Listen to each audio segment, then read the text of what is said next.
tradicional que nos presenta la banda Brillante 7. Continuamos con su segundo son.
Saludamos a Victorino Hernández Vicky hasta Tamoyón.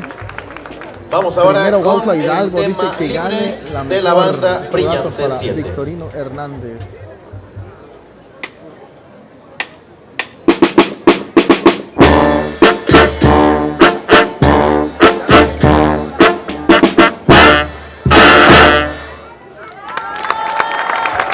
De esta manera despedimos a la banda Brillante 7 desde Coahuilco, Huejutla de Reyes Hidalgo, quienes acaban de hacer su intervención en este primer concurso regional de bandas de viento Sones de la Huasteca, aquí en San Felipe, Orizatlán. Bueno, compañero, pues nos acaban de avisar que las demás bandas que no obtengan ningún lugar no se van a ir con las manos vacías. Bueno, pues yo creo que esto merece un aplauso para nuestro presidente, el doctor Carlos César Pérez Escamilla, ya que les va a dar un incentivo